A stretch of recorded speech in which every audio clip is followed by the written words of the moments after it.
निरंकार जी, सभी ने आज जो समागम की थीम और लोगो इसका जहाँ आनंद लिया कि किस प्रकार ये जो 3 शब्द थे कि हमारे जीवन में ये भक्ति और विश्वास जब हो तो आनंद तो अपने आप ही मिलता है। तो कैसे ये भक्ति की यात्रा भी अगर शुरू करनी है, जैसे अवतार वाणी में भी है कि हमने किस तरह अपने आप को इस प्रभु परमात्मा से मिलना है, और ये जो ज्ञान है उसके लिए लिखा है कि ये ज्ञान हमें मुक्ति मार्ग पाता है। और हमने ये एक सर्टेनिटी नहीं लेनी कि ज्ञान है तो मुक्ति भी है, वो बस रास्ते की बात है कि ये जो रब्दा ज्ञान इसने मुक्ति के रास्ते पे तो डाल दिया, पर इस रास्ते पे चलना ही होता है तो भक्तिमय जीवन ये होता है। और इसमें अगर हम नहीं चलें तो एक जो रास्ता है वो तो बता दिया गया, पर उस पे चलने ना चलने का ये जो जीवन काल हमारा है, इसमें हमारे ऊपर ही वो बात आती है कि ये हमने कैसे चुना रास्ता कि नहीं, या ब्रह्म ज्ञान प्राप्त करके भी उस रास्ते पे टिके कि नहीं। और अगर टिके हैं तो ज़रूर ये भक्ति जीवन में आएगी। और जैसे ये भक्ति करते चले जाते हैं, ये विश्वास और हमारा मजबूत होता चला जाता है। तो कैसे ये हमने अपने आप को पूरी तरह विश्वास जब कर लिया इस निराकार पे, फिर बहुत ही क्लैरिटी, बहुत ही कामनेस मन में आ जाती है। और फिर वही स्थिति इवॉल्व होके जो आनंद की बात आती है,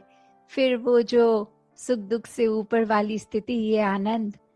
तो जब ये आ जाता है तो वाकई ही ये जो जीवन की हमारी यात्रा है, ये एक बहुत ही डिवाइन जर्नी बन जाती है। और कैसे हर एक ने जहाँ वो पोटेंशियल है कि हम अगर खुद ही निराकार के ही अंश हैं, तो फिर वो जीवन में भी ये सुख का भी ना असर चढ़े ना दुख का चढ़े। तो कैसे अपने आप को ये ब्लिस की स्टेट में, ये आनंदमय जीवन जीना है। यार, एज एन ऑप्शन ट्रेडर काफी जरूरी हो जाता है कि हमारे पास आसानी से ऑप्शन चेन का एनालिसिस मिले। तो सबसे पहले जहाँ निराकार, उसके ऊपर अपना हम भक्तिमय जीवन करते हुए विश्वास को टिकाएं, क्योंकि अगर विश्वास नहीं होगा तो वो भक्ति भी पूरी नहीं होगी और वो आनंद भी हमें नहीं मिलेगा। क्योंकि सिर्फ कई बार ऐसा भी होता है कि हमें ये लग रहा होता है कि कोई चीज़ अगर सुन ली पर उस पे हमें विश्वास नहीं आ रहा। और कितनी ही बार ऐसे भी कहीं नौजवान दासी से जब मिलते हैं और बोलते हैं कि ब्रह्म ज्ञान तो लिया पर शायद ठीक से समझ नहीं आया, क्योंकि निराकार पे विश्वास नहीं हो पा रहा। अभी भी जीवन में हम तंगदिली रख रहे हैं, या कोई स्कूल कॉलेज लेवल पे ये एडजस्टमेंट इश्यूज के बारे में बात करते हैं जब घर परिवार के एंगल पे, वहाँ पे तो कैसे एक हर किसी ने जब हर एक को एक दूसरे में परमात्मा देखना है, और अगर वो नहीं दिख रहा तो वाकई ही ये ज्ञान समझ नहीं आया, ये मन में नहीं टिका। तो कैसे ये दात है जो जितनी बार भी लें उतना बार में ही ज़्यादा और क्लैरिटी भी मिलती है। तो कैसे अगर किसी के भी मन में ऐसी कोई बात कि बचपन में तो ब्रह्म ज्ञान लिया या कभी नौजवानी की अवस्था में और वो ठीक से समझ नहीं आया, तो ये ब्रह्म ज्ञान फिर से लिया जाए ताकि अच्छे से ये निराकार क्या है इसकी समझ, और इसकी समझ से अपनी समझ कि हम क्या हैं, सिर्फ शरीर नहीं है, और कैसे अपने इस ब्रह्म ज्ञान द्वारा दिखाए हुए मार्ग, ये भक्ति के, ये विश्वास के, आनंद के,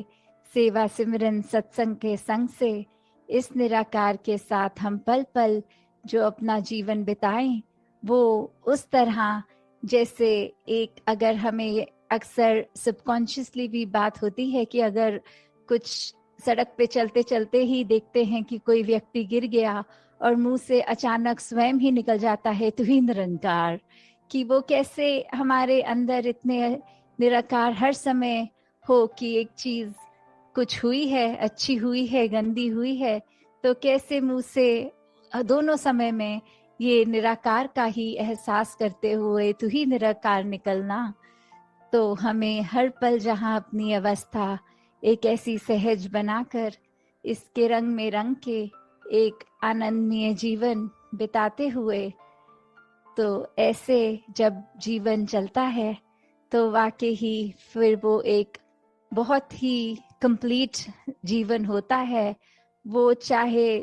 उम्र के लिहाज से जिंदगी तो किसी को कुछ सालों की मिलती है और किसी और को कुछ सालों की,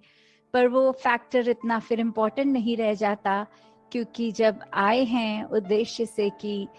इस निराकार द्वारा स्वयं की भी पहचान हो गई और फिर वो सारे भ्रम भुलेखे सब दूर हो जाते हैं। जब एक क्लैरिटी मिल जाती है तो अब उसको ही मन में रखकर चाहे जितनी भी आयु इस परमात्मा ने बख्शी उसको एक सहज रूप में जीते चले जाएं और अपनी भक्ति को और दृढ़ करें। सात संगत जी, धन निरंकार जी।